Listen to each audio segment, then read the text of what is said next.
il y a une enfin, comment on va dire, énergétiquement il se passe quelque chose et on ressent viscéralement un truc, enfin voilà, peut-être que nos ancêtres sont passés, quand je dis nos ancêtres haïtiens, sont passés par cette porte-là justement, et et oui, je pense. Et en plus, j'ai visité le lieu le jour où Mamadou Ndiaye, je crois, le conservateur, le jour du décès du conservateur, et c'est son fils qui est venu. Enfin bref, voilà, ça, c'est ma vie, c'est pas voilà. Et voilà, tu vois, je perds mes mots parce que vraiment, ton film est très puissant d'un point de vue historique avec un grand H, mais aussi d'un point de vue humain, et on ressent la sincérité et l'authenticité de ta démarche, et c'est ça qui fait des grands films aussi, quoi. Donc merci. And so I was very touched. I just want to say it's such a beautiful project. Hi, I'm originally from Liberia, West Africa. And just being as an African, hearing my story being told from a perspective of another black person from a whole nother continent or a whole nother country is so beautiful, because this project speaks volume beyond just the blacks who went away, the blacks who are in Africa also, because our history, we really don't know it as much. History teaches us that. So I just want to say thank you so much for this. I'm American, I live in America now, but this will really do good also in HBCU universities. So if you're talking about distributions, those type of spaces, holding this type of screening there will be so amazing and just so beneficial to those students also in those type of establishments, especially when it comes to like historical black colleges. That's what we call it, HBCU. I'm sorry, I'm just gonna get in there. Donc, merci beaucoup pour story of Liberia is just how you went back was how slaves returned back and we formed Liberia. So it's a story, like I said, the movie is so powerful because they do tell the story of Liberia not being colonized by any other country, but free slaves growing back and settling down. So thank you so much. Et juste pour une anecdote par rapport au Libéria, justement, c'est comme toi, quand tu es reparti au Sénégal, ou tu es reparti sur le continent africain, le Libéria s'est formé par des esclaves qui ont été libérés et sont retournés justement sur le continent, et c'est comme ça que le Libéria s'est formé. Donc je trouve ça génial.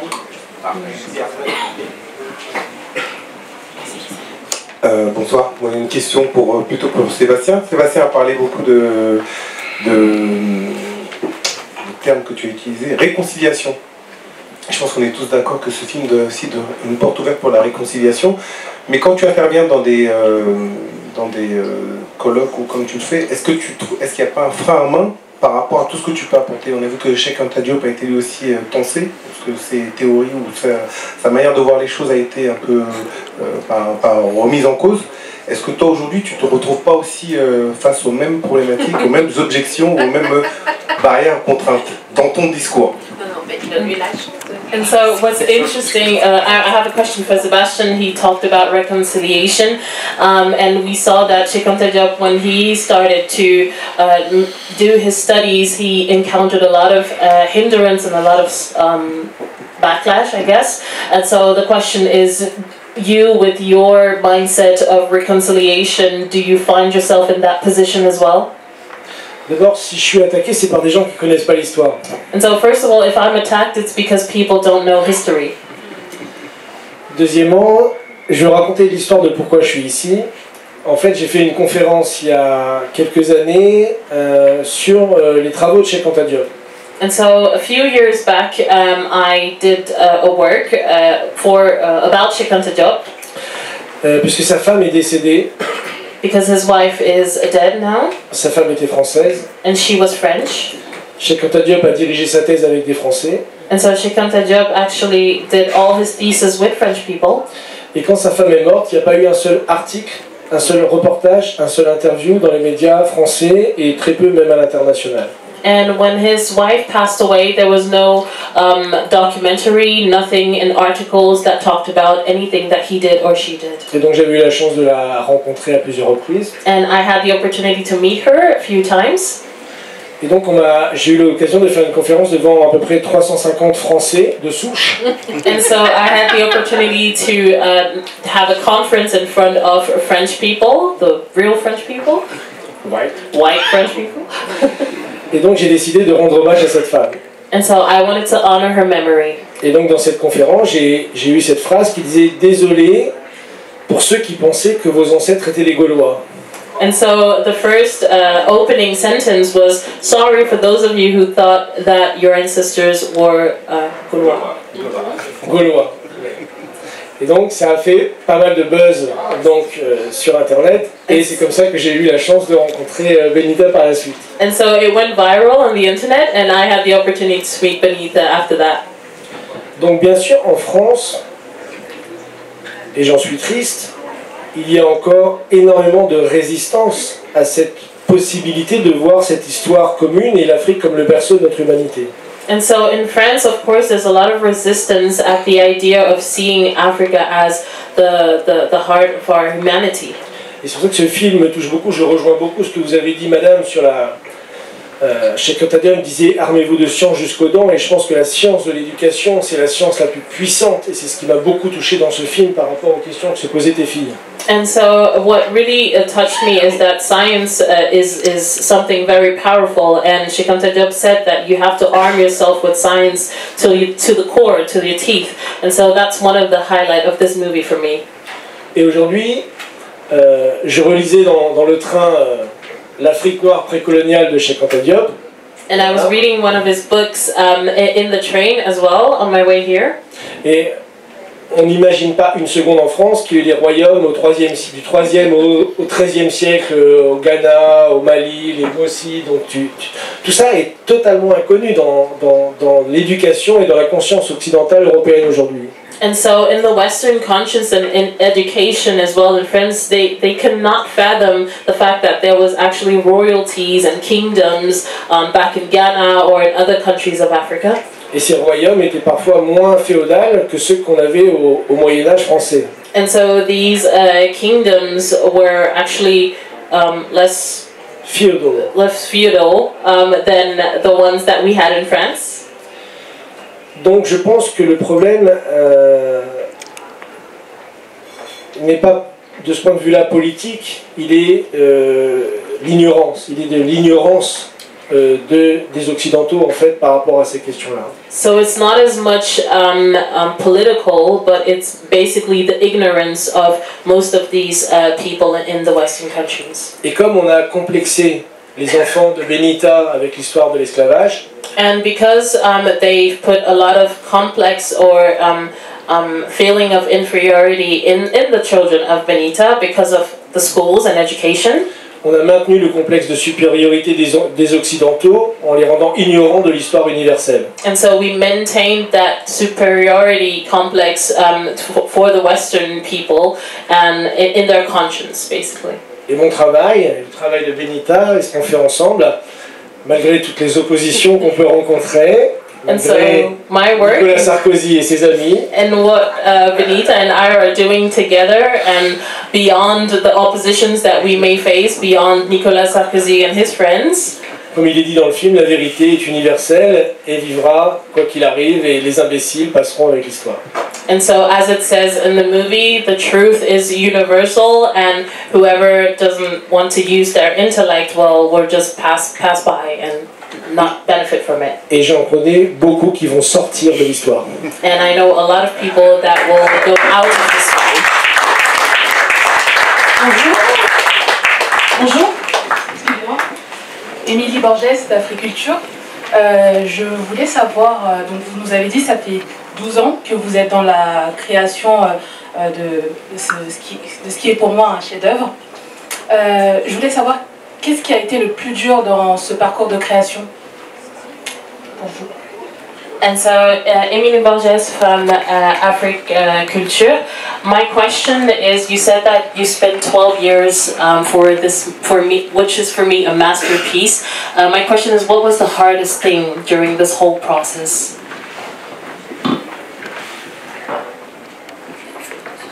C'était émouvant.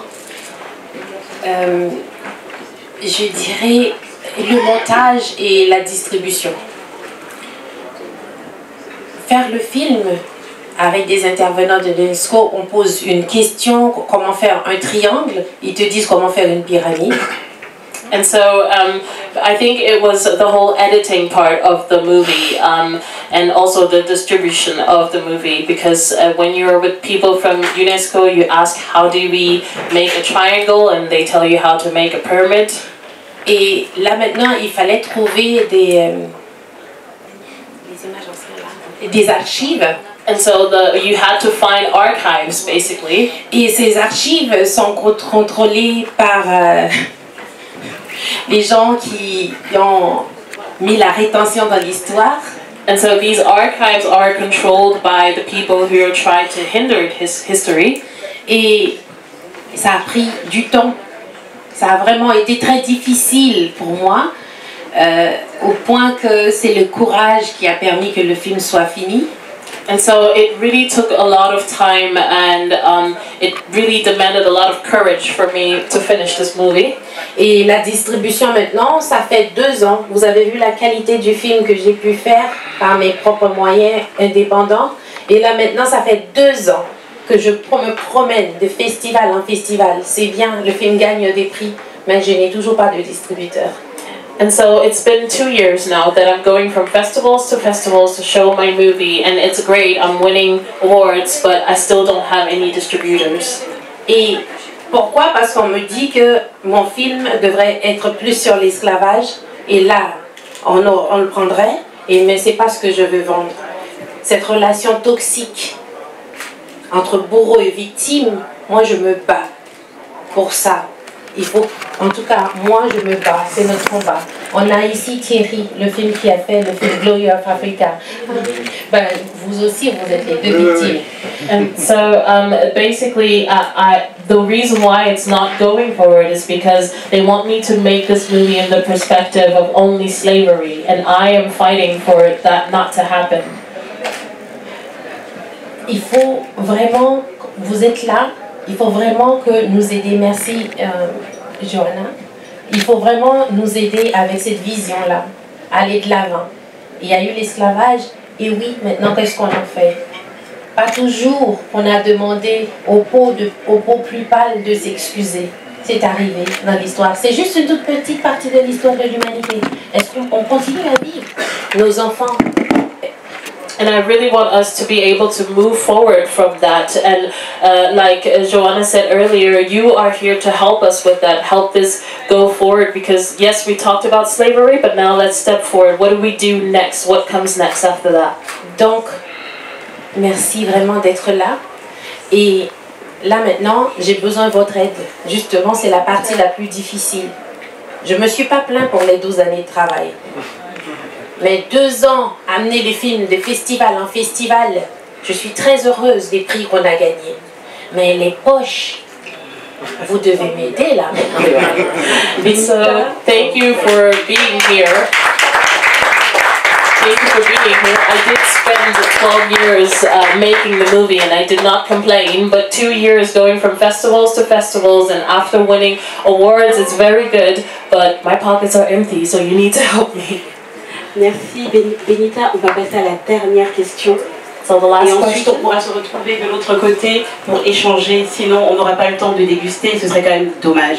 So last question, and then we're gonna go and spend some time together. Parler à l'extérieur. Merci beaucoup pour votre compréhension. Ethel Basile Garnier-Bellet, Festival international de film panafricain de Cannes, qui existe depuis 20 ans, 21 ans cette année, hein, du 23 au 27 octobre prochain. La déconstruction est quelque chose d'essentiel. Dans ma vie, il y a 2 choses qui m'ont toujours motivé, l'éducation et la culture. Et c'est vrai que j'ai eu la chance de naître en Afrique, et naître aussi en tant que prince africain, dans un milieu bantou. Effectivement, Ubuntu me parle beaucoup.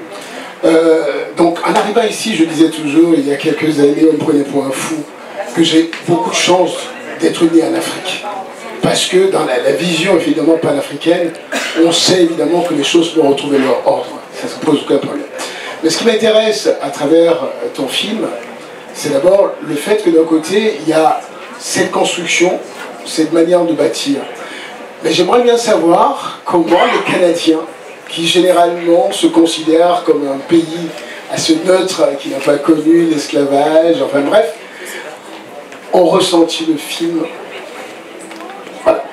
And so I just wanted to ask this question as a Pan-Africanist, and also knowing that I have this privilege where I come from a background where I grew up in Africa and I only knew Africa. My question is to have the perspective of you Canadians who always consider themselves as neutral when it comes to these topics. How did they perceive this movie over there?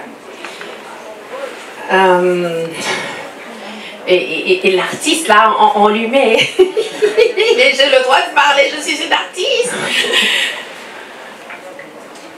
Les Canadiens, le peuple le reçoit. On avait une présentation et on avait 3 salles remplies et qui demandaient le film, et on avait une projection pour une salle et les gens sont fâchés.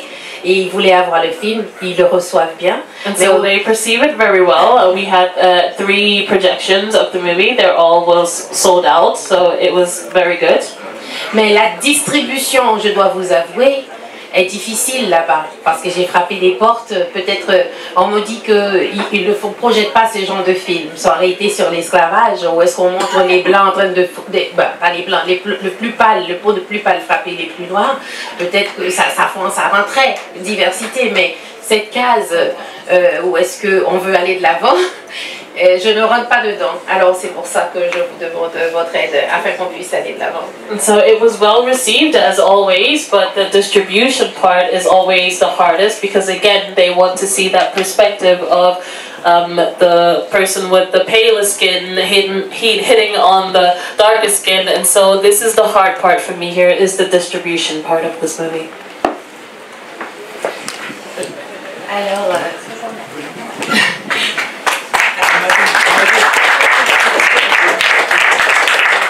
petite lumière rouge, c'est parti. Le moteur parti. Donc Sébastien, bravo d'avoir contribué à la réalisation de ce film documentaire ô combien important pour établir l'histoire de la question de nous, notamment nous, les cités africaines, et toi surtout en tant que Français, notamment de souche, donc ça rend notamment le message davantage crédible. Moi, ce que j'ai particulièrement apprécié et retenu, c'est le choix pédagogique qui a été notamment, c'est-à-dire voulu par Vinita, c'est-à-dire notamment choisir des intervenants, qui sont là pour jouer le rôle d'éclaireurs. C'est des gens qui sont basés sur des faits, sur des recherches scientifiques, sur des vidéos, et surtout d'une manière apaisée. Et ça rend, les messages davantage audibles, me semble-t-il. Et ça, c'est extrêmement important, et sincèrement, et je dis bravo. Donc ça, c'est le constat que je voudrais faire. Après, on avait parlé bien sûr du rôle des politiques, c'est-à-dire qui ont été à l'origine notamment de ce drame. Juste pour s'orienter à l'avenir, j'ai une question. Bon, j'ai ma position là-dessus, parce que je ne me suis pas présenté à Sainte-Benzine, je suis président d'une ONG internationale qui s'appelle World Africa for Investment and Development. Et en tant que société civile, Sébastien, penses-tu que, c'est-à-dire réserver une suite, notamment à ce documentaire, parce que 35% de la jeunesse mondiale d'ici 2050 seront notamment des Africains, et nous avons un acte d'amour et de responsabilité pour rétablir la bonne version des choses, c'est-à-dire à nos générations à venir. Est-ce que penses-tu que ça serait davantage de la responsabilité des sociétés civiles que je représente, ou plutôt notamment celle des politiques ou des politiciens, y compris notamment les politiciens africains? Donc voilà, c'était ma question. Il y a plusieurs niveaux de réponse. En effet, je pense que Cheikh Anta Diop, comme je le disais, qui est une des références qui est citée dans ce documentaire et qui est une référence sur l'histoire de l'Afrique, peu de gens le savent, mais il était extrêmement engagé en politique. Il a créé 3 partis politiques, ont tous été dissous, il a eu énormément de problèmes. C'est-à-dire que, bon, déjà, ses thèses historiques étaient combattues par l'Occident, moins en Afrique, mais quand il s'engageait en politique, alors là, il était même combattu chez lui. Donc évidemment, si Cheikh Anta Diop avait été président du Sénégal, je pense que ce genre de film ne serait plus utile aujourd'hui, parce qu'on aurait pu éduquer à la fois les Africains sur ces questions-là, et par effet boomerang les Occidentaux. Donc d'un certain point de vue, oui, la politique, si demain on a un dirigeant, si demain, au lieu d'avoir le discours de Nicolas Sarkozy à Dakar, on a la présentation de ce film, avec des Français qui interviennent comme moi, qui connaissent l'histoire de l'Afrique, qui connaissent un petit peu l'histoire de Cheikh Anta Diop, qui voient que même en Europe, il y a eu des résistances à cet esclavagisme, des résistances à ce colonialisme. Ça permet de créer des ponts.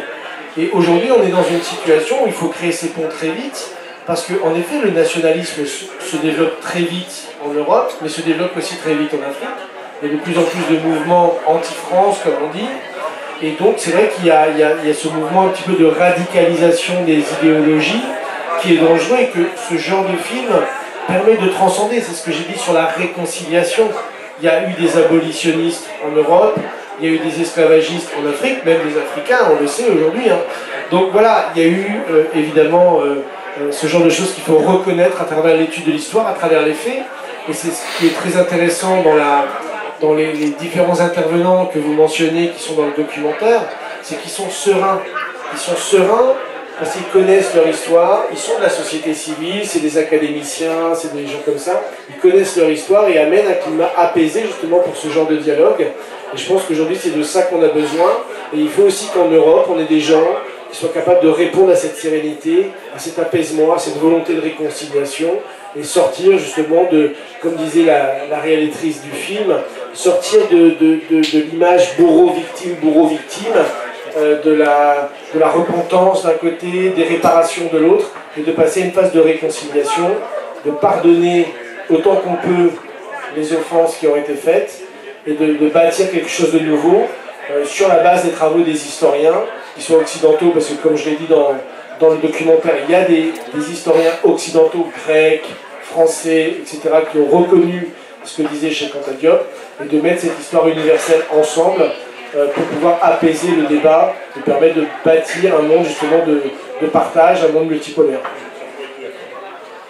Juste un dernier constat. Donc, je rebondis sur le mot pont que vous avez utilisé et je trouve ça bien. Est-ce que ne pensez-vous pas que les diasporas africaines établies en Occident dans leur diversité la plus large, ils peuvent jouer un rôle important, un rôle moteur notamment, avec bien évidemment, c'est-à-dire leurs homologues, notamment les Africains qui sont établis en Afrique, pour notamment rétablir cette vérité de la manière la plus constructive possible. Voilà, c'est-à-dire, je crois que quand on est aujourd'hui, c'est-à-dire des binationaux, en tout cas, c'est mon cas aujourd'hui, parce que je suis franco-marocain, je sens notamment une certaine légitimité, c'est-à-dire de parler en tant que Français et fier de l'être jusqu'à la dernière de mes neurones, et en même temps fier de mes origines. Donc on a les codes notamment de l'Occident et le code de l'Afrique d'une manière générale pour essayer notamment d'apporter sa contribution positive et travailler avec les uns et les autres vers un monde notamment plus harmonieux, plus équilibré, parce que le constat qu'on fait depuis quelques années, c'est que quand même il y a un mouvement, et c'est un mot que vous avez utilisé tout à l'heure, il y a un mouvement en Afrique, il y a cette nouvelle génération qui aspire notamment une Afrique nouvelle, qui aspire un nouveau modèle de développement, c'est-à-dire économique et social qui est important, et en même temps on sent quand même que ça bouge, notamment en Occident. Donc, et il y a notamment ces ponts qui sont en train notamment d'être, c'est-à-dire de bouger. Voilà. Est-ce que vous partagez ce constat? Je le partage totalement. On va prendre plusieurs exemples. Le Mali, il faut savoir qu'avant les révolutions au Mali qu'il y a eu en 2021, il y avait énormément de manifestations de la diaspora malienne en France contre ce qui se passait là-bas. Prenons l'exemple du Sénégal plus récemment, où la diaspora sénégalaise en France est extrêmement présente et a joué un rôle très important dans la mobilisation politique pour l'élection qui vient d'avoir lieu. Donc je pense évidemment, que c'est même le rôle fondamental des binationaux qui connaissent les deux cultures et qui ne détestent pas la France, qui vivent en France, qui aiment la France, qui aiment ce qu'elle a de meilleur, qui ont des relations de bon voisinage, qui ont des amis français, et justement qui permet justement de passer à cette étape de la réconciliation. Ce n'est pas forcément des gens qui veulent retourner en Afrique, d'ailleurs la plupart du temps, ils veulent justement avoir ce dialogue cohérent. Or, un problème qui s'est posé à ce type de personnes, c'est qu'en effet la politique, si on veut parler au sens politique, la politique de la France ou de l'Union européenne de manière générale en Afrique a été décevante, pour dire le moins. Et donc il peut y avoir un peu de ressentiment sur le continent africain, mais je pense beaucoup de volonté et de détermination des binationaux qui sont en Europe pour faire avancer les choses. Et je pense que c'est plus qu'un rôle important, c'est un rôle de leader, un rôle fondamental, parce que c'est ces gens-là qui font réellement le pont entre ceux qui sont en Afrique, ceux qui sont ici, et qui permettront ce dialogue des civilisations. Merci. Super, merci. Merci.